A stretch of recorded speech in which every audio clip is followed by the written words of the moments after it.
우리 기도하심으로 표다 시작하겠습니다. 하나님 감사합니다. 오늘 말씀을 통하여서 또 우리에게 주실 하나님의 놀라운 또 은혜와 섭리를 기대합니다. 이제 새로운 한 주를 시작하는 이 월요일을 시작하면서 주의 말씀으로 살게 하시고 특별히 다시 묵상하게 되는 출애굽기 말씀을 통하여서 하나님의 임재와 또 하나님과 함께 산다는 것, 그것이 무엇인지 우리가 깊게 깨닫게 되는 것, 하나님의 백성으로 산다는 것이 무엇인지 우리가 알게 되는 그런 하루가 되게 하여 주시옵소서. 감사합니다. 예수님 이름으로 기도드립니다. 아멘. 네, 저희가 오늘 함께 살펴볼 말씀은 이제 다시 출애굽기 말씀이 되었죠. 출애굽기 25장 23절에서 40절까지 말씀 함께 살펴보겠습니다.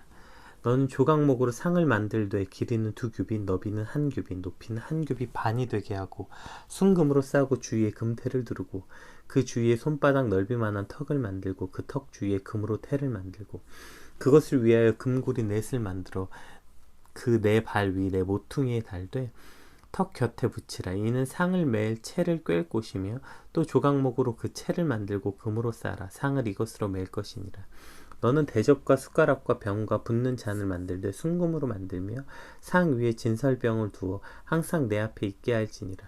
너는 순금으로 등잔대를 쳐 만들되 그 밑판과 줄기와 잔과 꽃받침과 꽃을 한 덩어리로 연결하고 가지 6을 등잔대 곁에서 나오게 하되 다른 3가지는 이쪽으로 나오고 다른 3가지는 저쪽으로 나오게 하며 이쪽 가지에 살구꽃 형상의 잔셋과 꽃받침과 꽃이 있게 하고 저쪽 가지에도 살구꽃 형상의 잔셋과 꽃받침과 꽃이 있게 하여 등잔대에서 나온 가지 6을 같게 할지며 등잔대 줄기에는 살구꽃 형상의 잔넷과 꽃받침과 꽃이 있게 하고 등잔대에서 나온 가지 6을 위하여 꽃받침이 있게 하되 2가지 아래 한 꽃받침이 있어 줄기와 연결하며 또 2가지 아래 한 꽃받침이 있어 줄기와 연결하며 또 2가지 아래 한 꽃받침이 있어 줄기와 연결하게 하고 그 꽃받침과 가지를 줄기와 연결하여 전부를 순금으로 쳐 만들고 등잔 7을 만들어 그 위에 두어 앞을 비추게 하며 그 불집게와 불똥 그릇도 순금으로 만들지니 등잔대와 이 모든 기구를 순금 1달란트로 만들되 너는 삼가 이 산에서 내게 보인 양식대로 할지니라. 아멘. 네. 이제 어저께 주일부터 출애굽기가 다시 시작됐습니다. 저희가 지난번까지 함께 살펴봤던 출애굽기 24장까지 살펴봤고 이제 어제부터 25장이 시작되는데요. 그러니까 노예의 삶을 살던 이스라엘이 기착점인 시내산에 도착하고 그곳에서 하나님과의 언약을 체결하는 것까지가 우리가 24장, 지난번에 이제 출애굽기 1장부터 살펴보았던 24장까지의 내용이었죠. 그러니까 사실 출애굽을 시작해서 시내산까지 도착하는 데는 11개월밖에 걸리지 않았어요. 그러니까 그 11개월 동안이 24장까지 내용이었다면 이제 그동안 이스라엘의 신분은 그러니까 그 11개월 동안 그저 탈출에 성공한 노예일 뿐이었죠. 그래서 뻑하면 다시 노예로 돌아가자고 말하고 다시 애굽으로 돌아가자고 말하고 그들 스스로도 여전히 자신들의 정체성이 노예였던 것입니다. 애굽의 노예. 그러나 이제 첫 번째 기착점인 시내산에 도착 후 그곳에서 하나님과 언약을 맺게 되죠. 그러니까 이 하나님과 언약을 맺음으로써 공식적인 하나님의 백성으로서의 삶이 시작되는 것입니다. 그러니까 그들이 그 전까지는 노예였죠. 그러니까 그들 스스로의 정체성이 노예였다면 이제는 하나님과 언약을 맺음으로써 그들이 가나안을 향해 가나안을 정복하러 나가는 정복자 집단으로서 그들의 정체성이 변화하게 되는 것입니다. 시내산에서 하나님과 언약을 맺음으로써 구약 선민의 역사가 공식적으로 시작되는 것이죠.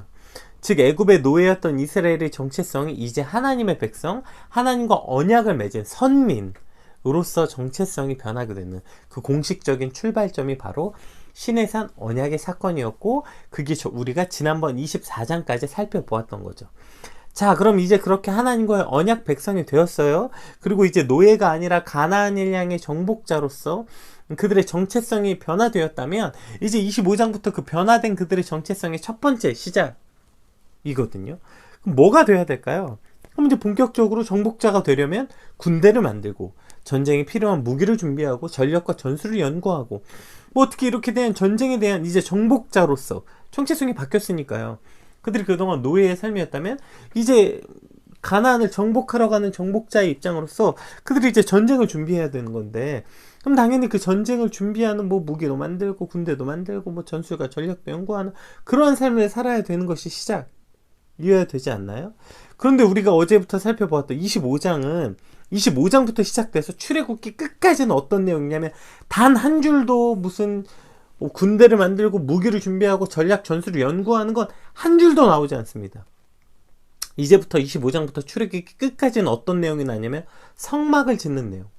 성막을 건축하고 그 성막을 어떻게 하고 성막에 대한 또 제사는 어떻게 드려야 되고 제사장은 어떻게 세우고, 뭐 32장에서 34장에 이제 그들이 금송아지 세워서 언약을 파괴하고 다시 언약궤 받는 장면을 제외하면 출애굽기 끝까지는 25장부터 끝까지는 이 성막 건축에 관한 내용, 제사와 제사장에 관한 규례, 그리고 성막이 완성되는 것으로 출애굽기가 끝이 납니다.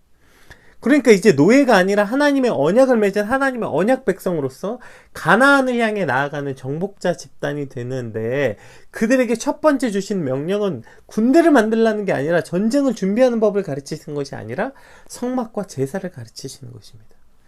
25장에서 시작된 성막 건축이 출애굽기 40장 끝날 때까지 그것에 관한 내용이 전부일 만큼 이것만 가르치는 겁니다. 아니 이제 정복자 집단이 되라면 이제 가나안을 정복하는 정복자로서의 사명을 주셨는데 그 준비한 처음부터 끝까지가 뭐예요? 성막을 짓고 제사를 드리는 것.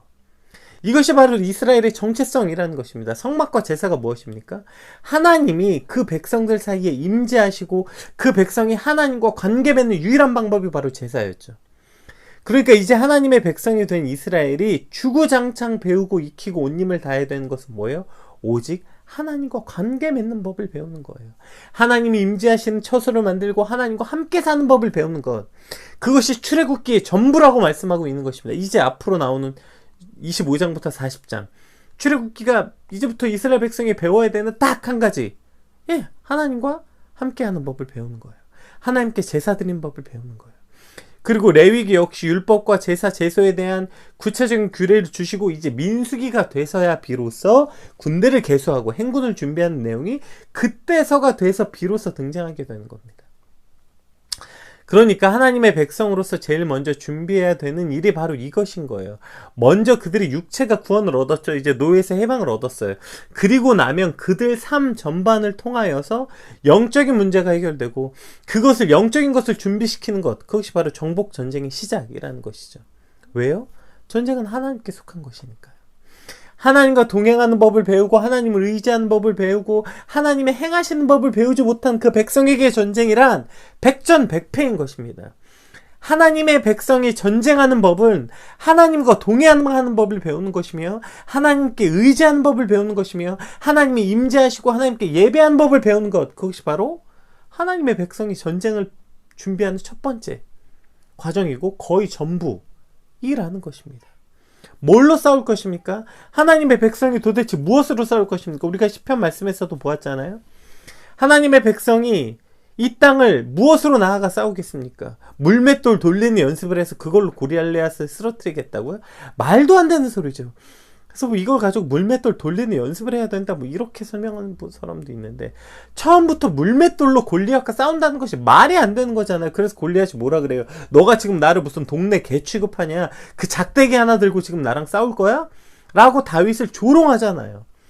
그 말도 안 되는 골리앗 앞에 나가면서 최신 무기를 들고 가장 날카로운 칼을 들고 와도 모자랄 판에 지금 무슨 물맷돌 하나 들고 와서 무슨 나를 동네 개 취급하냐? 그걸로 지금 날 싸우게 했다는 거냐? 이렇게 조롱하죠. 그러니까 사실 물맷돌로 골리앗과 싸운다는 것 자체가 말이 안 되는 거예요. 근데 뭐라고 말해요? 다윗이 조롱이 하냐? 이 물맷돌 별거 아닌 것 같아? 이거 대단한 거야. 이렇게 설명합니까? 아니요. 그 조롱 앞에 뭐라고 말해요? 나는 만군의 여호와의 이름으로 내게 나왔다. 이렇게 말하는 거죠. 이것이 다윗의 고백 아닙니까? 하나님의 백성이 이 땅과 싸우는 방법이 뭡니까? 하나님의 백성이 이 땅을 살아가는 제1의 법칙, 거의 전부라고 보아도 될 만한 것이, 그 기초가 뭐예요? 바로 하나님과 관계 맺는 법을 배우는 거예요. 하나님이 임재하실, 하나님이 거하실 처소를 만들고 성막을 만들고 하나님과 관계 맺는 제사법을 배우고, 이 모든 원리는 구체적인 방법을 달라졌어도 그 모두 원리는 지금도 유효한 거 아닙니까? 우리가 우리 삶에서 제일 먼저 준비해 둬야 되는 것이 이것이죠. 오늘도 하나님의 백성으로 이 땅을 살아가는 첫 번째 방법이 뭐예요?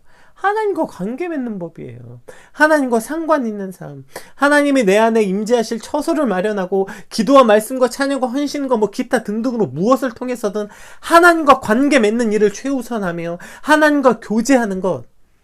그것을 해결하는 삶, 그것이 바로 전쟁 준비이고 그것이 곧 실력이고 그것이 곧 하나님의 백성들에게 하나님과 관계 맺는 것이 곧 스펙이고 하나님과 교제하는 것이 곧 하나님 실력이고 하나님과 상관 있는 삶이 바로 그 전쟁을 준비하는 삶이라는 것입니다.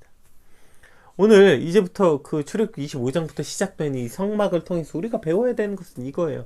아, 이제 그 백성들의 정체성이 바뀌었고 이제 정복 전쟁을 시작하는데 그 백성에게 하나님이 이렇게 구체적으로 주구장창 가르치시는 것이 뭐라고요?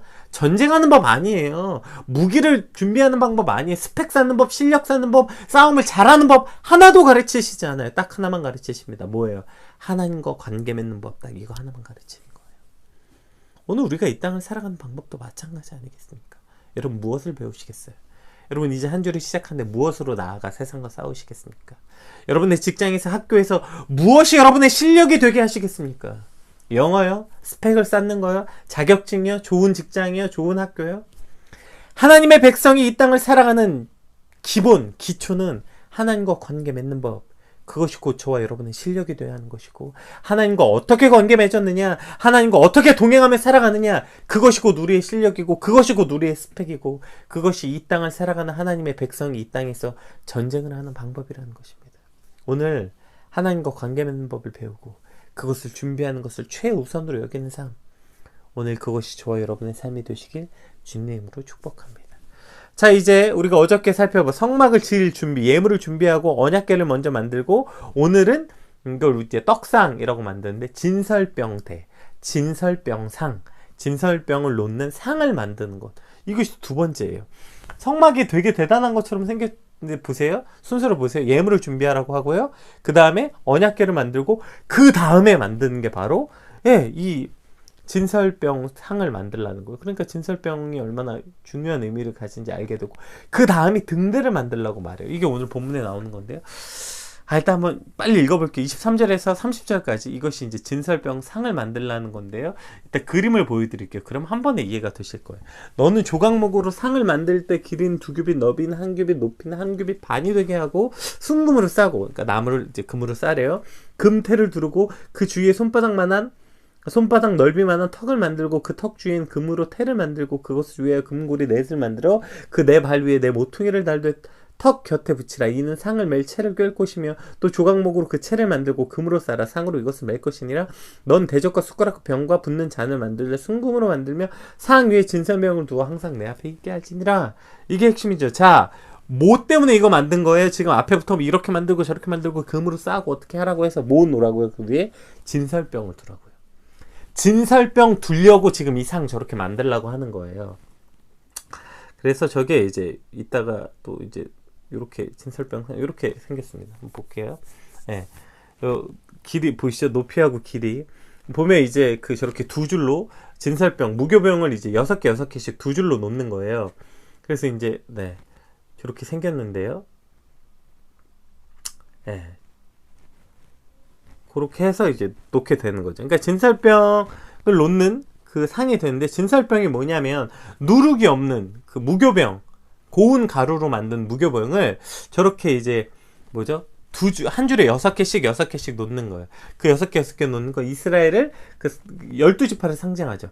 그래서 언제든지 언제든지 거기 있게 하는 거예요. 그래서 그것이 안식일마다 새 것으로 가는 거예요. 이 안식일이 시작될 때 새 그 무교병을 놓고요. 그리고 이제 묵은 떡은 그 제사장, 성소 안에서 제사장이 먹을 수 있게 했었고, 나중에 익어가지고 그 무교병 이제 다윗이 이제 배고파가지고 그거 먹은 거 가지고 이래저래 말이 많았죠. 어쨌든 그래서 진설병은 그렇게 해서 이제 또 다시 새로 안식일이 시작되면 새 떡을 놓고 헌떡은 제사장이 먹게 되고, 또 그렇게 어쨌든 안식일마다 새 것으로 갈아서 언제나 떡이 그 성소 안에 있게 만드는 거예요. 자, 그래서 이 진설병은 히브리어로 그 레헴파님, 이라고 부르고 또는 파님이라고 부르는데요. 이게 무슨 뜻이냐면 레헴, 얼굴들의 빵이란 뜻이에요. 그래서 얼굴들의 빵이 이제 말이 안 되잖아요. 그래서 이걸 뭐라고 말하냐면 하나님의 얼굴이라고 이것을 이제 이야기해서, 즉 하나님이 임재를 상징하는 임재의 빵, 임재의 떡이라고 부릅니다. 그래서 이제 영어 성경에는 이것을 임재의 떡이라고 불러요. 그러니까 이것을 이 진설병이라는 것은 바로 하나님의 임재를 상징하는 임재의 빵, 임재의 떡인 것이죠. 늘 그 진설병에, 그러니까 진설병 상에 늘 진설병이 돼, 진설병, 그러니까 하나님의 임재의 떡이 늘 있어야 되는 거예요. 그것이 곧 하나님을 상징했던 것이죠. 이것이 그래서 30절에 뭐래요? 상 위에 진설병을 두어 항상 내 앞에 있게 할지라. 항상 그 진설병이 성막 안에 있게 하라는 거예요. 이게 가장 핵심이에요. 첫 번째, 자, 그 언약궤를 넣었고요. 그 다음엔 반드시 이 진설병이 있게 하라는 거죠. 이 뭡니까 이 진설병? 예, 하나님의 임재를 상징하는 떡이 뭐예요? 말씀이죠. 하나님의 말씀. 사람이 떡으로만 살 것이 아니라 하나님의 말씀으로 산다. 그러니까 떡과 하나님의 말씀을 늘 대조해서 비교해서 말씀했던 것. 그러니까 하나님의 임재를 상징하는 것은 바로 하나님의 말씀을 말하는 거예요. 하나님의 말씀이 늘 언제나 우리 안에 있게 하는 것. 그것이 하나님의 성막을 준비하는, 언약궤 다음으로 준비해야 될 두 번째 스텝이라는 거예요. 그것이 바로 어떻게 도대체 하나님의 임재가 있게 하는 것입니까? 도대체 하나님의 임재가 있는 삶이란 무엇입니까? 아, 당신의 삶에 하나님의 임재하심이 있습니까? 뭐 하나님의 임재하심이 있는 것 같은 feel, 그런 느낌이 있으면 하나님의 임재가 있는 삶일까요? 하나님의 임재가 있는 삶이라는 건 바로 하나님의 말씀이 우리 안에 있는 삶을 말하는 거예요. 하나님의 말씀이 우리 안에 있다는 것은 무엇입니까? 물론 이렇게 매일 아침에 하나님의 말씀을 묵상하고 하나님의 말씀 앞으로 나오는 것, 이것이 기본이죠. 왜요? 그 말씀이 일단 선포되고 묵상되어져야 그 말씀이 우리 안에 있어서 작동할 거 아닙니까? 근데 하나님의 말씀이 선포되지도 않고 하나님의 말씀이 묵상되지 않는데 어떻게 하나님의 말씀이 작동되겠어요? 즉 하나님이 임재하는 삶이라는 건 하나님의 말씀이 우리 안에 선포되어져서 그 말씀이 작동하는 것, 그 말씀이 내 삶의 가치를 움직이고, 그 말씀이 내 삶의 하루의 행동을 움직이고, 그 말씀이 내 삶을 좌지우지하는 하나님의 말씀이 작동되는 삶이 곧 하나님의 임재가 있는 삶이라는 것입니다. 그냥 뭐 하나님의 임재가 있는 것 같은 느낌이 드는 삶이 하나님의 임재가 있는 삶이 아니라, 즉 그 진설병, 하나님의 떡, 임재의 떡이 우리 삶에 있는 것, 내 삶에 하나님의 그 말씀이, 하나님의 그 생명의 떡이 임재하는 것.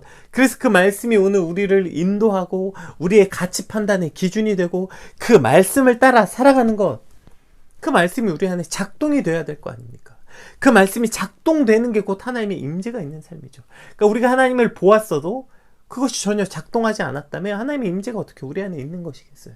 마찬가지죠. 우리가 하나님의 말씀을 묵상하고 읽었어도 그 말씀에 따라 내 생각이 바뀌고 오늘 우리 삶의 행동의 패턴이 바뀌고 가치 판단의 기준이 바뀌고, 아 그래서 내가 세상을 향해 내 욕심을 향해 살아가는 것이 아니라 하나님의 말씀이 선포되고, 아 오케이, 내 욕심을 버리고 하나님의 말씀을 따라 살아야지, 하나님의 말씀을 따라 살려고 길을 쓰고 애를 쓰는 삶, 즉 그 말씀이 작동하는 삶, 그것이 바로 오늘 저와 여러분 삶에 하나님의 임재가 있는 삶이 되는 것입니다. 오늘 우리 삶에 하나님의 임재가 있으려면 어떻게 해야 됩니까? 그 말씀이 우리 삶에 작동하게 해야 되는 것입니다. 이것이 곧 하나님의 임재가 있는 삶이고요. 또 생명의 떡은 무엇입니까? 하나님의 말씀, 나아가서 또 그것이 곧 신약에서 뭐라고 얘기해요? 생명의 떡인 예수 그리스도를 말씀하는 것이죠. 즉 우리 삶에 늘 예수 그리스도를 먹고 마심으로 내가 곧 나의 이것을 받아 먹으라, 이것이 곧 생명의 떡이니, 그러니까 즉 우리가 예수님을 먹고 마시는 삶, 즉 우리 삶에 예수님이 그렇게 예수님을 맛보고 예수님을 만지고 예수님을 경험하고 예수님과 늘 동행하는 것, 그것이 오늘 우리의 삶이 되어야 한다는 것입니다. 늘 성막, 하나님의 임재가 있는, 그러니까 성막이 뭐예요? 하나님의 임재하시는 곳, 내가 너희와 그곳에서 함께 하겠다. 그 놀라우신 영화로우신 하나님께서 말도 안 되는 저 초라한 성막에 친히 인카네이션, 임재하시겠다 라고 하는 것이 그 놀라운 일 아닙니까? 근데 어떻게 임재하시는 거예요? 그것이 하나님의 말씀으로 또 예수 그리스도로 그 생명의 떡으로 임재하시겠다는 것입니다. 오늘 우리 삶에 그래서 그 예수님을 묵상하고 그 예수님이 내 삶에 동행하시기를 소망하는 것으로 늘 우리에게 임재하시는 것입니다. 그러니까 즉 하나님과 임재한다는 삶은 그냥 그렇게 어떤 형이상학적인 개념이 아닙니다. 아주 구체화되어 있죠. 하나님의 말씀이 내 삶에 작동하고 예수 그리스도, 생명의 떡인 예수 그리스도가 내 삶에 계심으로 내가 그 예수님을 묵상하고 예수님과 함께 동행하고 관계 맺는 것으로, 즉 하나님이 우리 안에 임재하시겠다 말씀하시는 것이죠. 또 그 다음에 이제 등잔대가 나오는데요. 예, 이제 저 설명이 많아요. 뭐 살구꽃 모양으로 받침이 어떻게 되고 어떻게 되고, 예, 이거 보시면 돼요. 예, 여기 이제 있죠, 등대가. 요렇게 만들라는 거예요. 요렇게 6개, 네, 이렇게 양쪽에 3개 이렇게 두어서 이것으로 불을 밝히도록 이렇게 만들라고 되어 있는 것이 바로 이 등대, 등잔대를 만들라, 이렇게 말하는 것이죠. 저 등잔대는 무엇을 또 말하는 것입니까? 그러니까 이렇게 해서 이 모든 기구를 순금으로 만들라고 해요. 그래서 제가 이거 사진을, 네, 아예 등잔대는 제가 저기 그림은 사진이 안 보이잖아요. 제가, 네, 그래서 네, 요렇게 제가 이것을, 네, 한번 보여봐 드리겠습니다. 네, 이렇게 되어 있죠. 네, 보이시죠? 네, 요렇게 순금으로 만든 이렇게 살구꽃 모양, 이게 이제 그 성경 말씀에 있는 거 그대로 이제 만든, 네, 등잔대입니다. 이렇게 만들라는 것에 대한 설명이에요. 저 길게 써 있지만, 오늘 본문이 길게 써 있지만 저렇게 이제 등잔대를 보세요. 그럼 이제 등잔대는 성막을 밝힐 수 있는 유일한 등이에요. 빛이라고요. 그러니까 그 임재의 떡 진설병상 맞은편에 성막을 밝힐 유일한 그 등잔대, 순금으로 만들어야 돼요. 이것은 그렇게 해서 제사장이 그 저녁부터 아침까지 늘 밝혀야 되는 거예요. 그래서 늘 그 아예 이 등잔대 꺼져 있으면 뭐 아무것도 안 보이는 겁니다. 이 안을 유일하게 밝힐 수 있는 빛, 이것을 바로 등잔대로 만들라고 말하는 것이에요. 그래서 그 등잔대 상상을 한번 해보세요. 그 컴컴한 그 성막에 다 금으로 쌓인 그곳에 순금으로 만든 등잔대에 불이 탁 밝혀지는 순간 그 금으로 된 모든 곳이 밝혀지는 거죠. 그래서 서로 번쩍번쩍 빛나는 그것을 통해서 그 얼마나 장엄하고 놀라운 장면이에요. 그것이 곧 그 빛이 성막 안을 가득히 비출 때 빛 자체이신 하나님을 상징하는 것입니다. 이건 역시 하나님의 임재를 상징하는 것이죠. 그 빛이 비춰져서 그 등잔대에 빛이 있을 때 하나님이 그곳에 임재하고 계신다, 하나님이 그곳에 있다, 그 빛을 밝히실 때 하나님이 그곳에 너희와 함께한다, 이것을 상징하고 있는 것이죠. 따라서 그 빛이 비추어지는 것, 즉 하나님의 임재가 그곳에 있게 된다, 이것을 설명하고 있는 것입니다. 그래서 그 등잔대가 아침부터 밤까지 밝혀질 때마다 하나님이 우리와 함께 하신다, 이것이 기억되고 그 빛이 밝혀질 때 모든 것이 의미가 있게 되는 것이죠. 우리 삶에서도 우리가 어떠한 많은 것을 준비했다 하더라도, 즉 하나님이 임재하셔서 즉 성령이 조명할 때 그것이 비로소 의미가 있게 되는 것입니다. 우리 삶에 놓여졌던 그 수많은 진설병, 상이든 언약궤든 그 무엇이든, 즉 하나님의 임재의 빛이 비출 때 그것이 비로소 하나님의 영광으로 가득 채워지고 그것이 의미가 있게 되는 것이죠. 더 나아가서 그것은 또 이스라엘 지파를 그 자체를 상징하기도 하죠. 그렇게 하나님의 영광으로 채워진 그 빛은, 그 빛을 가진 우리가 세상을 향해 나아가서 그 빛을 비춰야 하는, 어둠으로 물들어 있는 그 죄악 가운데서 우리가 이제 그 빛을, 그 등잔대, 하나님의 등잔대를 들고 나아가서 비춰야 하는 우리의 사명을 말하기도 하는 것입니다. 즉 등잔대는 그 빛 자체이신 하나님의 임재를 상징하거니와, 그리고 이제 그 빛을 가지고 세상을 향해 나아가야 하는 우리의 사명을 상징하게도 되는 것입니다. 즉 하나님의 임재가 우리 안에 있고, 그렇게 우리가 우리 안에 성막과 하나님과 교제하는 것을 가지게 되면 그 다음에 어떻게 되는 것입니까? 우리가 이제 세상을 향해 그 빛을 가지고 나아가게 되는 것, 거기까지가 오늘 우리의 사명이 아니겠습니까? 오늘 이제 그 성막을 준비하고 하나님의 임재를 준비하는 그 모든 과정을 통하여서 무엇을 뜻할 수 있겠어요? 즉 하나님이 임재하실 때 우리 삶에 이것을 가장 최우선의 우리 삶의 과제로 여겨야 된다는 것입니다. 진설병을 준비하고 하나님의 말씀이 우리 삶에 작동하게 하고 예수 그리스도가 우리 삶에 동행함으로 우리가 그 등잔대로 가지고 세상을 향해 나아가서 하나님의 빛을 비추게 되는 것, 오늘 그것이 저와 여러분의 삶이 되시길 주님으로 축복합니다. 오늘 말씀을 통해서 우리가 다시 한번 기억했으면 좋겠어요. 이제 우리가 이 땅을 살아가면서 준비해야 되는 첫 번째, 아니 그리고 거의 전부라고 말해도 과언이 아닌 것이 바로 성막과 제사를 준비하는 것이라고 말씀드렸습니다. 그래서 이 땅에서 하나님과 관계 맺고 하나님과 교제하고 하나님과 함께하는 법을 배우는 것, 그것이 곧 하나님의 백성이 이 땅을 살아가는 거의 전부라고 말해도 과언이 아닐 만큼의 가장 기초가 되는, 하나님과 관계 맺는 법이 곧 우리의 전쟁 준비이고 그것이 곧 우리의 실력이고 그것이 곧 우리의 스펙이라고 말했습니다. 그리고 그 첫 번째, 어저께 언약궤였고 오늘은 두 번째, 성막과 등잔대, 성막 안에 있는 진설병 상과 등잔대를 만드는 삶인 것입니다. 오늘 우리 삶에 이 진설병을 두는 진설병 상과 진설병을 두어서 주님, 오늘 내 삶에 주의 말씀이 늘 작동하는 삶이 되게 하여 주시옵소서. 또한 내 안에 영원한 생명의 떡이신 예수 그리스도와 동행하는 나의 오늘이 되게 하시고 우리 한 주가 되게 하시며 또 그 등잔대가 내 삶을 조명하여 어두운 부분이 밝혀지고 죄악되고 더러운 것들이 하나님의 능력과 빛 안에 깨끗하게 되고 밝혀지게 하시고 그로 인하여서 사명을 가지고 우리도 이 땅을 밝히는 삶을 살게 하여 주시옵소서. 주님, 내 삶에 진설병상과 이 등잔대가 만들어지는 오늘이 되게 하여 주시옵소서. 우리 간절히 받은 말씀 놓고 함께 같이 기도하겠습니다.